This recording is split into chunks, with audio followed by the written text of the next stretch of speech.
Hello there, and welcome to the Fish Tank Barn. Back in July, I had the opportunity to speak for the Pasco County Aquarium Society. As part of my trip, Grant from the Garden of Eder took me up to Lucas Bretz's property for a tour. Along with visiting his fish room, I had the opportunity to explore his summer tubs and do a little bit of fish collecting in 4 ponds that he has on his property. Lucas has a very unique way that he runs his fish room, using only plants as filtration. I really enjoyed my visit to Lucas's fish room and hope you will as well. I'm going to go ahead and turn the mic over to Lucas and let him show you his amazing and unique fish room. Welcome to my fish room. It's a little different than you guys may see or hear because there's no air lines in here, there's no filtration, really quiet, really calm, really zen. But I figured what we'll do, since there's so many aquariums in here and it's really hard to get them all, is we'll kind of go through the sections and I'll just kind of show you guys some highlights of what's been going on in here. We can talk about it and hopefully you guys will learn some things that may be a bit different than what you're used to. So starting here in the cichlid area, which is just for now, we've got the red bluegrass guppies. Over here next to them, we got the Burchardi cichlids, which they've finally been giving me some babies. And of course, I'm not seeing any now. They're all paired up, ready to go. Oh, there's a little baby. You can see them in the holes. And this rock all came from my yard, just pulled it out of there. And I got these really neat blue tiger guppies going on in here. They got kind of these stripe patterns. Even the females are kind of spotted. Really neat. And then these are supposed to be dark half moon guppies. As you can see, the coloration does vary with them. So not the strongest line of dark half moons. Next to them, I've got the bluegrass guppies. Really nice reflective kind of guppy. Even the females got a little color to them. I really try to collect guppies that the females have color on them. And next to them, we've got the black and yellows. So these guys have been really prolific. Those are beautiful. Yeah. And then following underneath them, we've got the Juliachromis marleri, which these are some of the young ones, but they have gotten a lot bigger now. Huge. Next to them, we've got the Florida flagfish, but they're never out for us to actually see. Or the black and yellows. Next to them, we've got a different fish that you don't normally see. This is a sailfin shiner. This is actually a Florida native. Really neat. Let's see if I can get their coloration here for you guys. But we got a bigger group. I'll show you guys the breeding tank of theirs. You can see how the algae runs wild.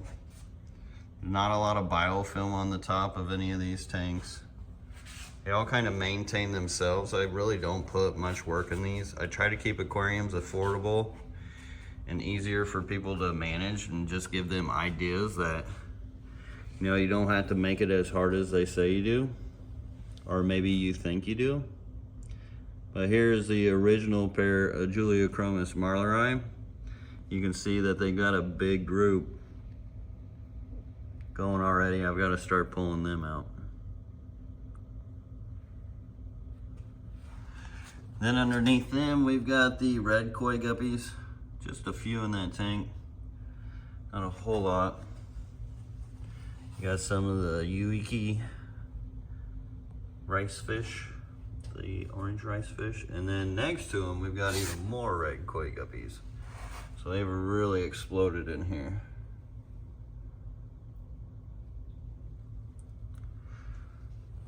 And as far as maintenance, this is easy cleanup. If you do want to do maintenance, now you see in here it's completely clean, wasn't a big issue, but I feed this a lot heavier. There's a lot less plants. You can literally see the difference of just having those variables, what it looks like. And to pull out that algae, I mean, you do your water changes, you pull that out, you're back to square one, pretty much almost looking like this. So really easy to do. Then over here, I think these are bluegrass, maybe. No, these are the blue tigers. You can tell from that female. That is a female there in the front, not a male. Which they look like they have bluegrass blood. It might have been a mix, because it's looking a bit different. Which that could have been mixed from before. But more bluegrass guppies over here. Off the top, more blue tigers. Then over here, it's kind of a hodgepodge right now, but eventually it'll be more focused on plants. I've just had to throw whatever I could over here, or I'm usually breeding things out of these tanks because they are 40-gallon breeders, which, you know, they're great for breeding. But up top, gets neglected a bit. I like to keep Anubias up there usually. I need to figure something out with those random rainbow fish that grew out. But over here we got what I call these magical Dalmatian guppies, because they are the all other colors, but then they have these spots on their fins, and then they get this like really beautiful sheen when the light hits them right. Full of anacris. There's actually pygmy chain swords in here as well. And next to them is just a humongous amount of guppy grass and a large field of red metallic crypts. It's just absolutely littered with the whole bottom. I've been picking on them a little bit. I do sell them. LRBAquatics.com. And over next to them, we've got what is the beginning of kind of like my planted forest over here. But this is Rotalia colorata. And you can see it's just absolutely covered with it. And same with the floating plant on top. It's also Rotalia colorata. And then the one down underneath it, it's kind of hard to see in here, but there's actually quite a bit of rarities. There's a nice Rotalia hara there. There's some Luigi in there. I've got like Danios and pencilfish, Marcellia minuta down there. It's kind of scrappy looking. But next to it, this is kind of just in a phase where there's nothing really in it. There is one Placo in here. I've got to figure out where I'm gonna put all these plants, and then we're gonna redo that.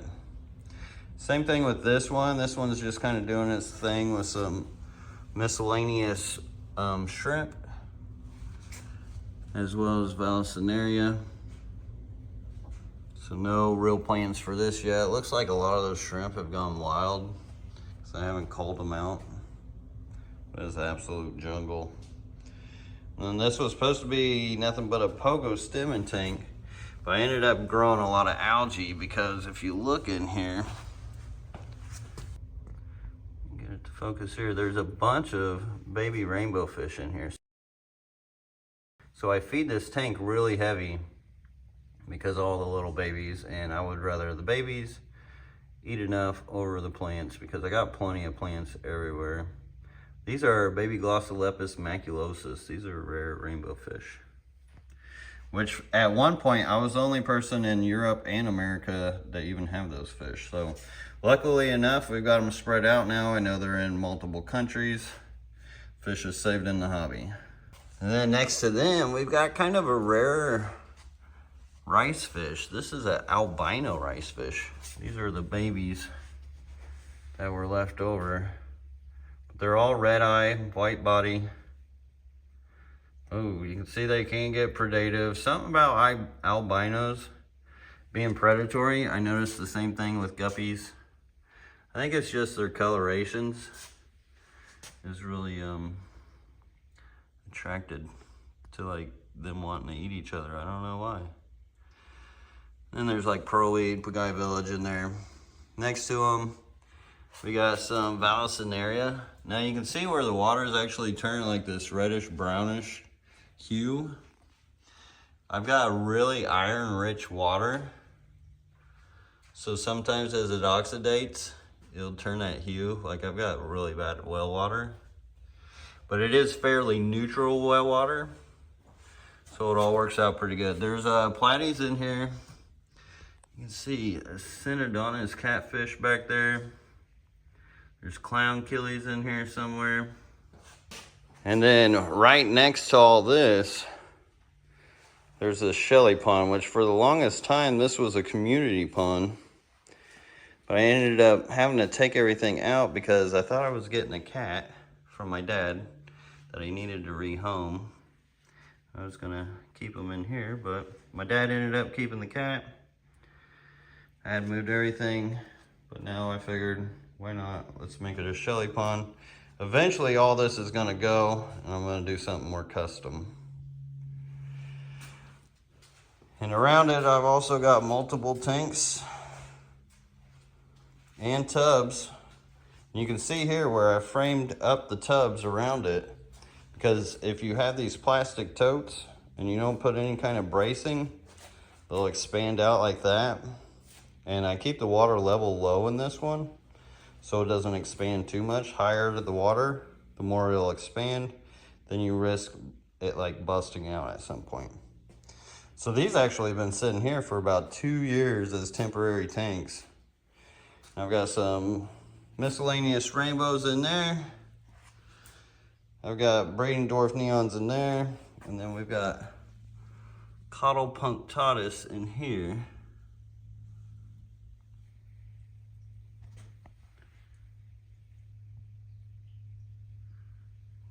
You know, they're always kind of hidey fish. Another reason why I don't know, moving away from cichlids is they like to hide a lot. And then real quick, moving from over there to over here, this will eventually all be in wall. I've just got to get the wall done. But I had to figure out what I was going to do with it. I've actually got 75-gallon tanks that I was going to stick in between these. And then we'll finish off the wall. But these will be more the display fish areas. And starting up top here, I've got a backup group of my Docketia similis mascara barbs that I had bred out. You had those when you were still in Indiana, right? Yeah, I brought those with me, and I had to keep those for sure. And then quite a bit of these fish had come from Indiana, but then I also had to build back up. Like these platinum rice fish, they came from Indiana as well. And I've just been working these. I've bred, I don't know, thousands of these platinum rice fish since I've been here. But that's a low boy, 50-gallon, so it's got a lot of surface area. It looks like a 10-gallon when you're looking at it from the front. And I always like the tanks where you gotta look in and just see things. But I had recently tore out all the plants in here because I am getting ready to replace them. But I've learned most people, they don't bother to even look into them. So we're gonna put some 75s up because they are more visually appealing, at least for this kind of setup. And then this tank is the breeding group of the rainbow shiners, which you guys saw earlier. So they actually community breed here with all this corkscrew Vallisneria, and there's a rock pile underneath them, and that's why they're really successful at community breeding. Then next to them, I've got 55 gallons on this side. So eventually you'll have these scaped out, you'll look down them, and then you'll see things. Obviously you can't see nothing here because it's all guppy grass. We'll talk about those when we get into the lab area. Same, can't see in here just because the tank glass is not the best, but man, look how fire red those fire reds are. There we go. Here are the rope fish next to them, also known as reed fish. Really fun to watch. These guys are amazing. I would like to get some more of them. They have been on the breeding bucket list, but still haven't had any luck with them yet. Plan in there is pearlweed. I was hoping they would drop their eggs into the rock and then eventually you'd find some juveniles at some point, but still waiting on that. And then next to them in this low boy, we've got dwarf neon rainbow fish, which it looks like there's absolutely nothing in here. And then next to them is an empty tank. This is where I was breeding my mascara barbs. They're outside right now, which I'll show you that later. Underneath them, hodgepodge tank, golden wonders. We got panda gars. We got Docasea filamatosus. We got some rare grass cutter catfish down there. Also breeding bucket list at some point. Golden white cloud, cherry barbs, guppy grass. And this is my Synodontis catfish tank, which they're hiding off in there. Looks like I did recently lose one. These are old, they come from my old house. I know it's a bit gruesome, but it happens in nature, you know, and I'm not in a big rush to get that out of there. It'll just become part of the food source. Because with these systems, the microbiology does a lot of work. That's why you don't see biofilm, a whole lot of biofilm and things on my aquarium with the surface, because the microbiology will take care of all that. And in here, you can see on the top of the water, there's actually a bunch of little baby fry in here. This is my dwarf neon community breeding tank, which is just absolutely full of pogo stem. Looks terrible from the front, but the top looks so much better. It's just, a lot of times, cleaning your glass will go a long way. And behind it here, we've got the laboratory and a bug zapper, because I do get mosquitoes in here sometimes. But these are Danio breeding facility containers that I have used for fry racks, or just separating out males and females to get them conditioned. A lot of Alcinaria, we got the black mollies, we got Shelleys in here. And over here in these 20-gallon highs, I've kind of used these 3 for breeding, these other 3 kind of been for shrimp and breeding projects. Nothing in here really. There is one like lonely tetra that he wasn't doing too well, so I kind of hospitalized him in there.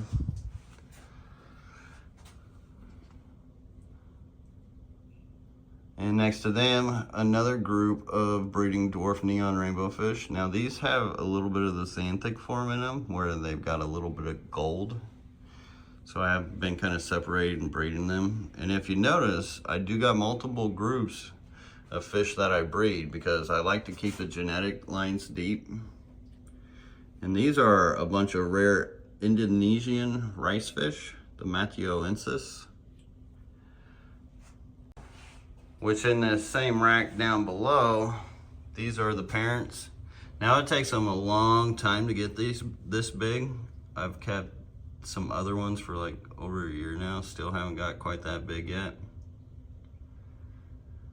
But I am trying to do some projects breeding with them.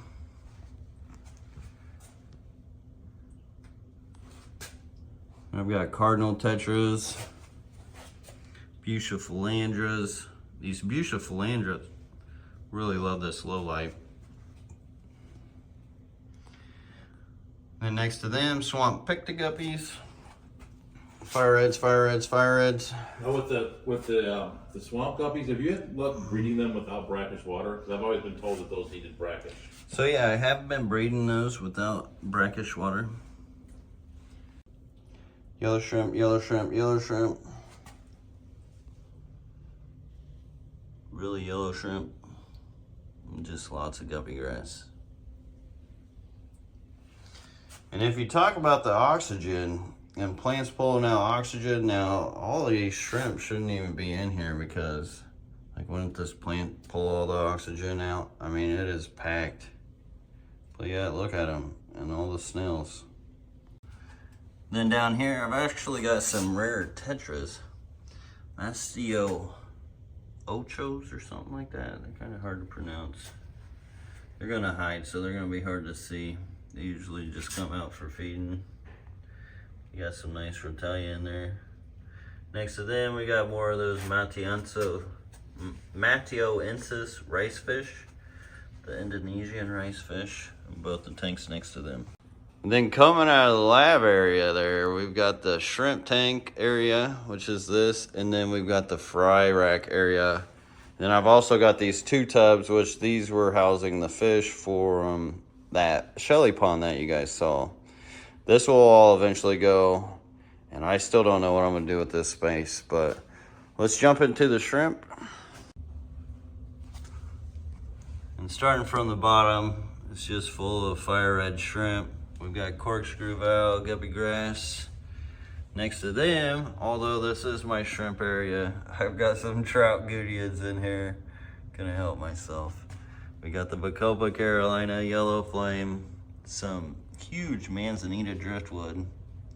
And this actually does have the aqua soil stuff, Brightwell.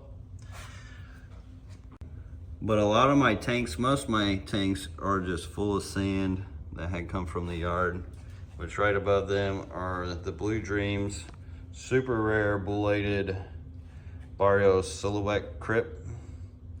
We got stargrass up top. Next to them, we've got the black tigers. The nice little forest of Luigia arcuata. Which looks like it's getting overran by the guppy grass, so I'll need to pull that out eventually. Pearlweed. There you can see one of the shrimp. Then right above them is a huge forest of corkscrew valve, blended in with Rhesia up top. And then in between where we got the 20-gallon longs, these are all currently waiting for new shrimp. And that's empty, this one's empty. This one's got snowballs in them. This one's just absolutely exploded.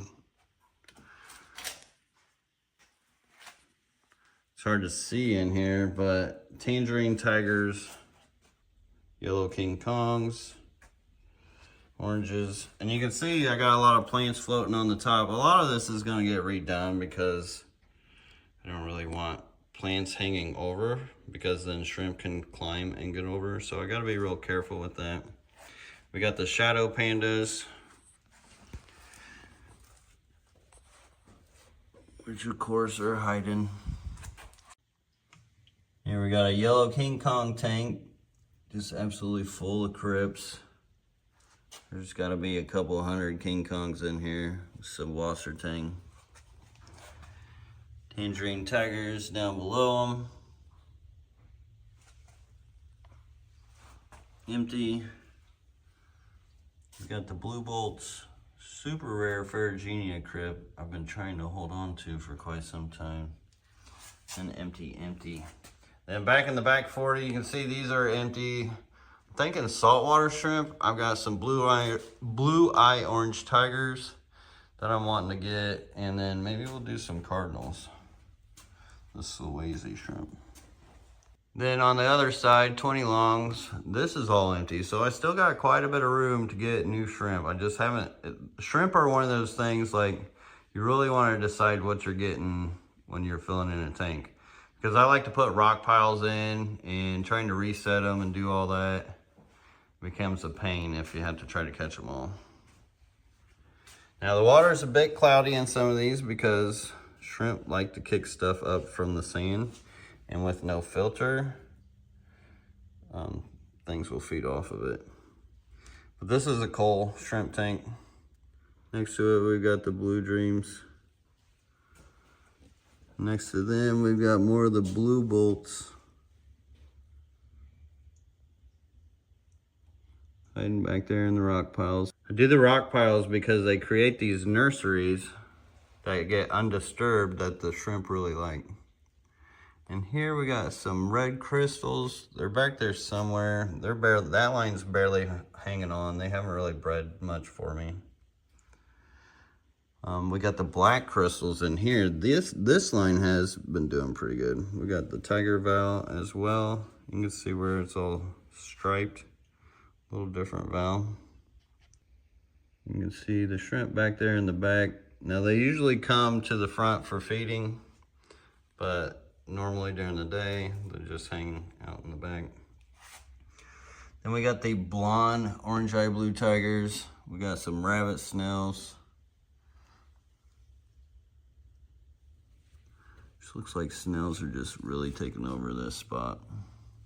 I've been selling these too, so they blend in so well. See, right on that rock, just blends right in. And we got empty. We got more blue bolts. Then we got this coal line, which these are kind of like this clearish yellow greenish that I had been pulling out of this line of green jades here, which this green jade line is fairly solid now. See how many's in there. They do kind of have, I think that one looks a little chocolate, but then I got a couple blue dream tanks down here on the bottom. So that's the shrimp section. This is the rainbow and display section over here. We'll jump into that. Which in the front, we've got the 40 gallons. Now starting from the bottom, we got baby Glossolepis maculosus in here. There's only a few, which we saw those earlier. And here we've got the Chilomnatherinia pagae village, which they're not quite babies anymore. They're also in here with a bunch of coal shrimp as well, as you can see down here on the bottom. Or well, here's a better shot. And then right above them, we've got a bunch of Glossolepis maculosus babies as well. So I'm making sure that I really solidify a bunch of these in the hobby because they are so rare. And then on the other side of them, this will be more the display area. These are 75s. And these were also hodgepodge because, well, when I first moved here, these were some of my first tanks. But up top here, starting off, we got this really cool guppy grass tank with swords and black mollies. And this thing changes. I mean, it stays the same a lot, but it changes a lot just from when I pull out guppy grass and how things grow out. It's actually kind of a neat little jungle tank. Oh, and there's also a bunch of dwarf sedge in there as well. Then next to them, empty tank that's just full of Brazilian pennywort. And, well, I mean, it isn't empty. There's yellow neocaradinas in here. I was using this for a CPD breeding tank, but I recently moved those down where you guys will see them soon here in the same area. Now, these are the swamp pictoguppies, and you're asking me if I had any luck breeding them without brackish water, and I have, because I only started off with a couple pair. They seem to be really slow breeders. They don't throw a bunch of numbers. So when they breed, it's just like a few here and there. I don't know if that has anything to do with the brackish water or not, but this is softer, more neutral water. Like, we're only running at 170 TDS. And all that root material, that is Taiwan lily, which I just got growing from the top here, which makes a nice little breeding area for your fish. Then underneath it is my breeding group of Chilomnatherinia pagae village. Up top there, Brazilian pennywort. I actually only started with 3 fish in here, and they had community bred and grown up enough to where there's literally a whole community of them. I don't even know how many's in there now. But I was pulling babies out of here like almost every day for a real long time. All right, so they just go ahead and they spawn up in the plants then when they were spawning? Yeah, so they'll just spawn all around the Brazilian pennywort, throw their eggs, and they're sticky eggs. And then I would find fry up here, usually, and then I'd get a deli cup and just pull them and put them into a separate tank, like say one of these 20-gallon longs, which this is my inler section. We'll go through it, but there are some of the babies from doing that. And then next to them, that's the CPD breeding basket that I was using into the tank. I had shown you guys, and you can see in there, it's almost a tank in itself with all the moss. There's yellow shrimp in there, and there's probably a group of, I would say 6 to 8 CPDs in there. There you go. See them swimming around down there. But in their tank, I've got a huge thing of Luigia archeata growing out, which I'm gonna have to trim that sooner than later before it turns to algae. Then I've got this humongous mat, which, I mean, it may not look big to you guys, but this is the pulvicrypt, or this is the crypt parva, which is usually a really slow grower. And you can see this tank is just littered with yellow neocaridina. There's Daphne in here as well. And that's a big reason why I'm not seeing any CPD babies, because those yellow shrimp really, really, really love to eat. You can see like the water, like what the tank looks like compared to the glass. And then right above them, we've got the rare Melanitania cernergo rainbow fish. These guys are really neat. Australian rainbow fish. First time these guys were ever sold, I think they sold a group of 6 of them for $65,000. Wow, that's a saltwater fish. Yeah. That's a rare saltwater fish too. And these guys are super hard to find. Lucky to have them. Then I've got a crypt nuri there. You can see it flowering right in the middle. Pearlweed for them to spawn on. But we'll make these tanks look nice at some point. And then on the back side of those, I have these 20-gallon hives, which is where I kind of keep my rainbow fish row. I kind of want to redo it though, because I didn't paint the backs and a lot of the light comes through. So this one's empty, this one's empty. There's a Cato River male over there. I've got babies in this tank here.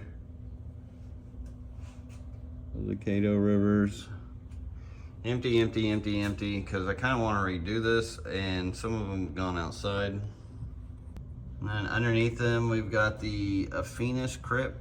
Lots of yellow neocaridinas. I got to get my shrimp in order at some point too, if you guys haven't noticed. They're kind of everywhere. Honestly, I don't even remember what that rainbow fish is. This one's empty, waiting to breed. I've got some pygmaeas in here, but the female just hasn't been dropping eggs. In here, I've got baby cernergos, those fish you saw on the other side.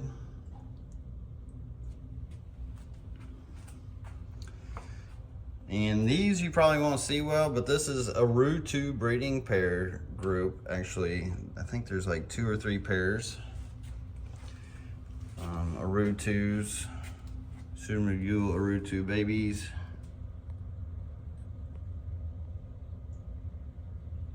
Focus, focus. See the young. But these tanks, they're just so cluttered with guppy grass. Like, this is a bit much. So a lot of this needs to be removed. A lot of this needs to be redone, because I don't need all that for breeding.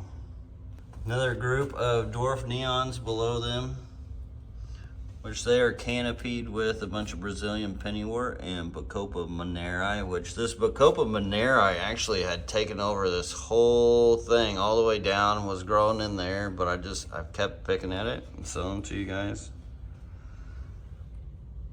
We got the Millennium Orange Albino Rainbow Fish male. Random volcano guppy. Empty. Arutu babies. Arutu babies. Pseudomugules. So not a whole lot in the rainbow department right now. Still working on that. Then next to that rack, we've got the guppy and endler section, which a lot of these actually look really good with the lights off. Starting from the top, we got more of those Dalmatian magical guppies with that nice sheen to them. Whatever you want to call those things. Beautiful, we'll call them beautiful. And we got the dark half moons. Got a bunch of them going. We got the pingu guppies. And see how much difference? Just turn off that light, because we get that sheen on them from that front light. Anytime you can get the light in front of your fish, you can display them a lot better. Now you've had those pingus for a long time too, right? I have had these pingus for a long time. Then we got empty, or waiting, I should say. They're always waiting tanks. We've got the albino snakeskin guppies. A little different. More pingus. Underneath them, more pingus, because you know, you gotta have multiple tanks to keep the genetics. And we got more of the albino red snakeskin next to them. Same thing next to them.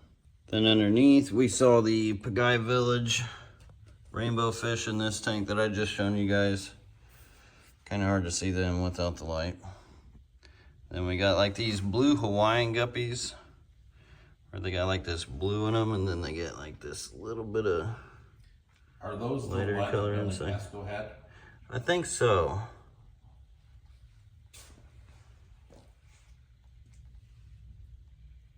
The Luke Rubex or whatever. Yeah, they have. Yep, Luke Roebuck line. Yeah, Roebuck. And then next to that Inler guppy rack is more Inlers and guppies. Which this was a Ginga Rubra line. But, you know, they kind of changed over time. Some of them look a little different. Like that one's got a little more blue. Then these ones look more like the actual Ginga Rubas with sword tails. Here we got the El Tigre Inlers. Also another El Tigre Inlers. And then next to them, these things are phenomenal with the front line. These are the purple Moscow guppies, but they got the Dalmatian tail going. And they got the Dumbo ears. Next to them, we got the same thing. Look at this female. She's huge. Beautiful guppy though. Empty. Rando, female. Half moon, her male. She took care of him. God, she's about to pop. Or something. Both of them. And these are another split tail, like blue and red with a little green. Kind of Inler guppy. Then here next to them, we've got the Rainbow Tiger Inlers, which actually created this strain a long time ago. Still holding on to it, barely. I think since it is an older strain, it has been hard to get a lot of numbers out of them. But they are really neat. I do got some outside, so hopefully here in the fall, I'll have quite a few pairs for you guys. And next to them, the Ginga Rubra line. Underneath them, you can see just babies everywhere. These are the Blue Star Inlers. What's the other name for those? Compoma. I've always heard of this Compoma Blue Star. Yeah, Compoma Blue Star Inlers. Next to them are the lime green Inlers, which these have been worked out from black bar Inlers. So they have more of the green into them.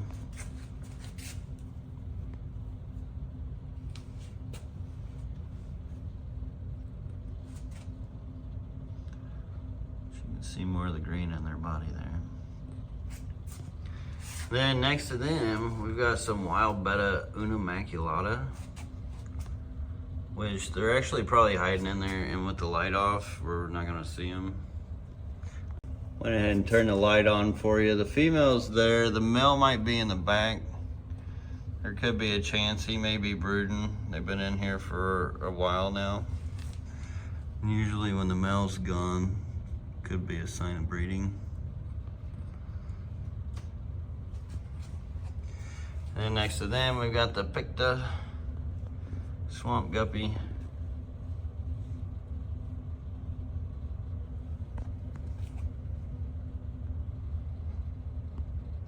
Come on, man. There's a nice shot. Look at the color on that guy. And you can get colors in the females too from the Swamp Picta guppies, as you can see in the female. Yeah, those are have always been really pretty, for sure. And if you notice, the substrate's real different. Actually have sand, and then these are just like micro roots from when I was sifting my sand. I had just dumped it on top to give it this nice natural look.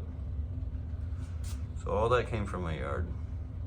So when I set up these tanks, they're so super basic. It's the tank, it's the sand. I add the water, then I add the fish. I mean, as long as the water is not too sterile, that's all it is. People think I do like magical things to have all these tanks and do them like I do, but what I really do is keep it simple. And below them, we got more of the blue star, blue kabomba, or however you pronounce that.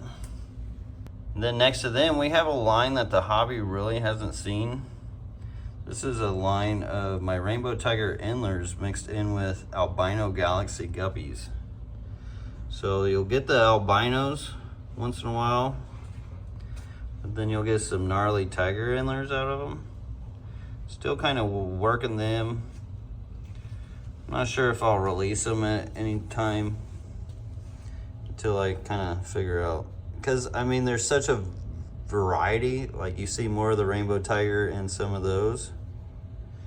But I may release them just as they are. What do you guys think? But I've been working on that line since the old house. So that covers it for the guppy endlers. And then over here in the back rack, this is 20 gallon longs, 80 of them all the way down. And you can even see down the tanks a little bit from the side, which I thought was neat. But the whole purpose of this area is the fry rack are just fish that are outgoing. You know, sometimes I just, you know, have to have another tank and I just got to use it for things like, oh, well, this guppy line or this guppy line. But starting up at the top is a lot of guppies we've already seen, all the way down pretty much the whole top. Like platinum rice fish babies. Yeah, I don't have the heart to cull like goofy fish, so I still give them homes, I just don't sell them. But once in a while, you'll get a goofy fish. Next to them, Synodontis. Once in a while, a goofy fish will breed out. I should say, I'm not sending you one. But next to them, we got a ton of baby Synodontis lucipennis catfish. There's at least 100 plus in here, and that's 20 gallon long. So I'll need to remove them at some point. You notice the leaf litter though. I think that's the biggest key with these Synodontis lucipennis. Some random male guppies. Nice beautiful phalandra. And we got like a few with dwarf neon fry in there. Random rainbow fish like the Pagai Village. We got some platies, more of the rice fish. Some sentiensis, rainbow fish, more rice fish, still empty. I keep the bottoms kind of empty. I was doing rice fish, but I moved them all outside. Some of them do have babies in them. We got platies, more of the sentiensis, Williams Creek. Over here we got some random killifish. I was hoping some blue galaris would pop out of this one. I did have them in there, did not get them. Where is the male? Not seeing that guy. This had Fundalo Pancheck Spore and Burgeye in here, which I actually got them to community breed, which is rare for a killifish. These tanks are so hard to see in. There you can see one of the younger ones way back in the back.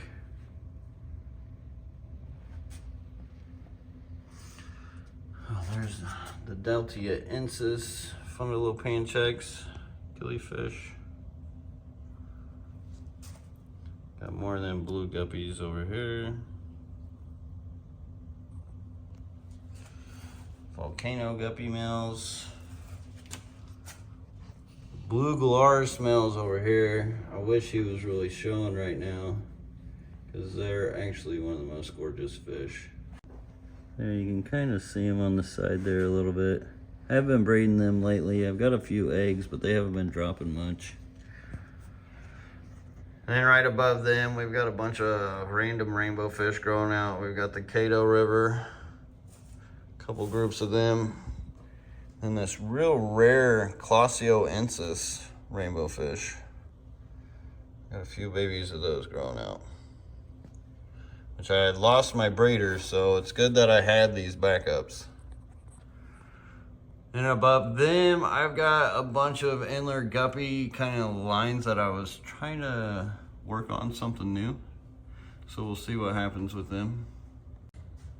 But for the most part, the fry rack, there's still a lot of space in here. Things just moving in and out all the time, and things I still need to move, so. And you can see here, I've got a water change system too. So I have a pump that I can actually flip this over, and then it'll drain down. I did get these cheap Vever pumps, which if they get humid, they won't work, which doesn't work for a fish room. I don't know why they would even make a garden pump like that. So I do got to replace them at some point. And then the other water line here, this is just, I'll open it up, I'll be able to add water. But I have my utility room in here, and each section has its own main valve. So I got a main valve for those, and then also main valves for each one, which is like the cichlid, rainbow, endlers, goes on and on. So I actually keep these off, so if there was any leaks, they'd have to happen here, which is more than likely not ever gonna happen. So whenever I'm ready to add the water, I open it up, and then it's on, it's ready to go. I got a sediment filter, and then a micron filter, and also a carbon tower, which I actually bypass this a bit just because it'll throw a bunch of like carbon dust and whatnot into my lines. So I don't really use it much. But through this door here, we've got even more. So I love to do summer tubbing. And these bigger tubs here, they are the 110 gallons that you can get at Tractor Supply. They're not the Rubbermaid, they are the Tough Stuff, I believe is the brand.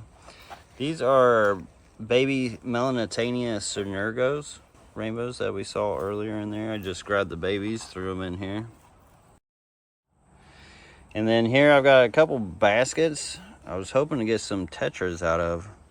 I've got the Tucano tetras out here, and then I've got the green neon similas out here as well. And then next to them, I've got a bunch of blood red Yama rice fish. But in with them, the darker fish you'll see darting around is some Glossolepis maculosus rainbow fish babies. There is a ton of them in there. So when it's nighttime, they actually all come up to the top. It's pretty wild.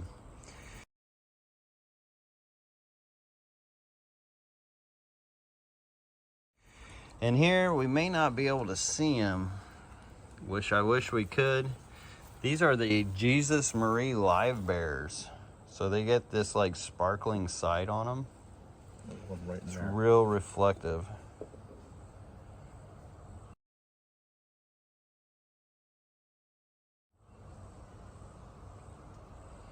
Well, that's actually a native plant that grew up and out. And here we won't be able to see them, Geophagus winnemilleri. These two are empty. But what I'll do is sometimes I'll put babies in here on the sides. Well, that's why I put them here to begin with. But I don't have anything in here yet. I do have swordtail babies in here only because I was using swordtails to eat the small dragonfly in here and then move those out, and then they had babies and then had to bring them out. Looks like it's gonna try to rain on us, but it's a little sprinkle. It's Florida, which should be fine. Then these are just loaded with rice fish all the way down. So I've got the platinum rice fish. Then I've got tricolor rice fish, which a lot of these are from Japan. If any of you guys saw those high dollar ones on eBay, you can get the eggs from Japan. That's where a lot of these come from. So those are the tricolors. We got some new Gecko 2s over here. You can see where there's just little babies all over the top. We're gonna have to run this fast. We got the red tigers over here. And this is actually a hodgepodge, so I'll take a bunch of my random killies in here, or my random rice fish, throw them in here and just see what happens. I've got the Indonesian ones in here.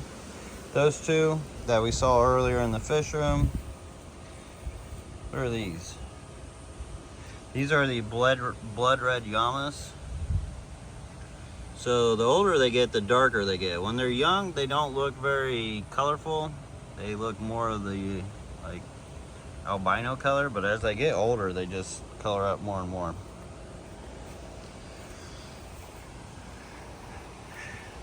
And this is all currently just practice. This is my first season here in Florida. I've done it up in the north in Indiana for years, but you know, different space, different climates. But one of my favorites right here are these ponds. These are 20-foot long ponds, 2 foot by 2 foot. And then here I've got these mollies, Dalmatian mollies. But the males will get this red tail. You got one right by your camera there. Really, really, really neat molly. And they've just been exploding in here. They get to run wild.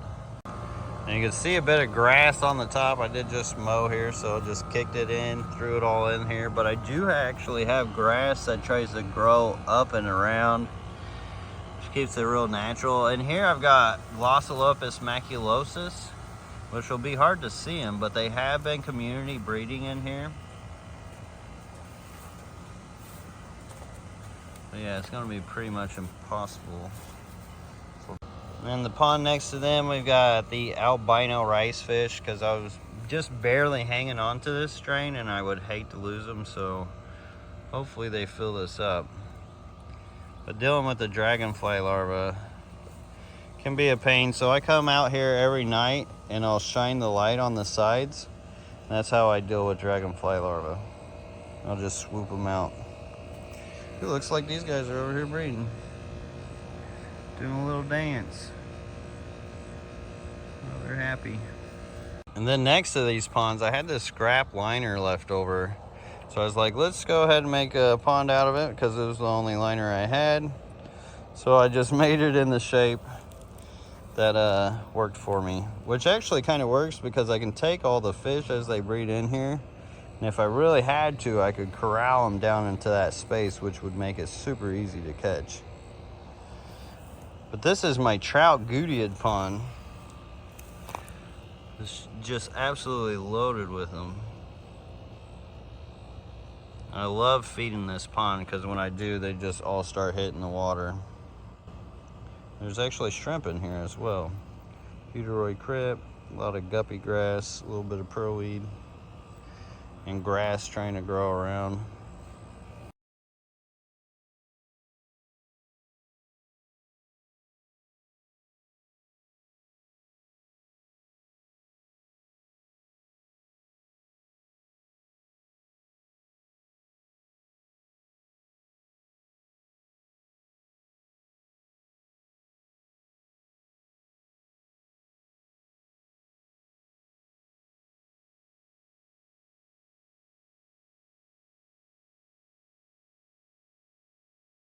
And then next to the ponds, I usually end up with some random aquariums here and there just from changing things out. So I just stick them outside and we would deal with them there. But we got a lot of the black rice fish. All these tanks are just nothing but black rice fish. I just kept moving the breeding group on down.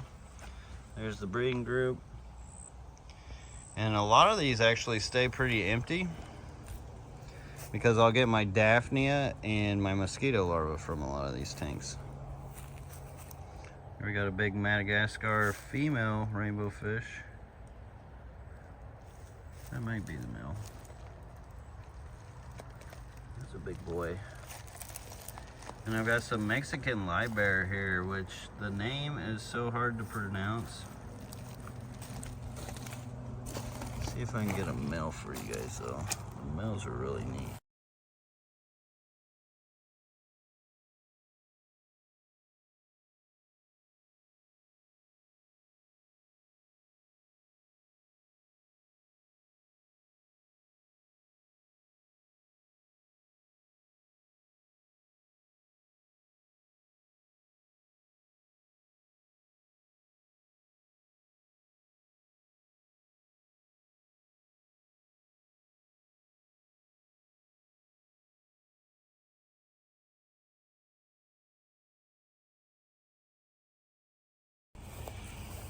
But over here by my fire pit pond, this was the first pond I put on the property. You got the blood red king yamas. You can see it's just really wild overgrown. Mostly green water. Lots of grass because I just mowed. Thankfully, we made it inside with all the camera gear before the rain really came down. After some lunch, and when the rain stopped, we went exploring and did some collecting in the 4 larger ponds that Lucas has on his property. Those little buggers or something. So, just about all gambusia. You've got some ghost or grass shrimp in there. Yeah, there's a big old grass shrimp right there, I think. Yeah. Cool. That's it in that one. There's a sunfish. That big one's a gambusia right there. Yeah. But that's a decent sized flagfish with some good color on it for you. Nice. And then I think those smaller ones that I caught earlier were baby sunfish. I think they were these guys. Okay. Oh wow, those are cool. It's hard to identify them when they're smaller. But I struggle to identify them at all. oh, that's a sunfish. Oh. I caught a bunch of them. It could also be a smaller bluegill. Okay. Oh, like a baby bluegill. It's so hard to tell between all the different panfish because they can crossbreed and hybridize, and there's so many different varieties that we have here in Florida. Yeah.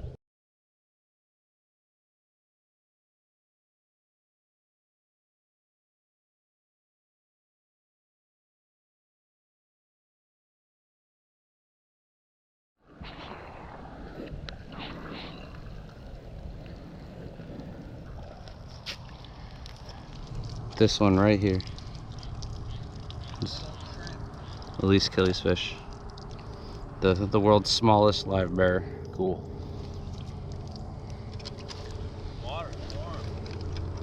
So that's a flagfish. Okay. And then that's a baby flagfish. Oh, itty bitty guy. Yep. Definitely different than the other ones we were catching before, but little flagfish. I'm telling you, if you want flagfish, go shallow water. Yeah.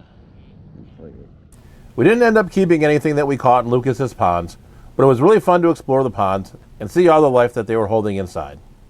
I want to thank Lucas for having me over and feeding me lunch. I also want to thank Grant and his family for taking the time to take me up to Lucas's place as well. I really had a great time. So with that, stay safe, stay fishing, and I'll catch you on the next video.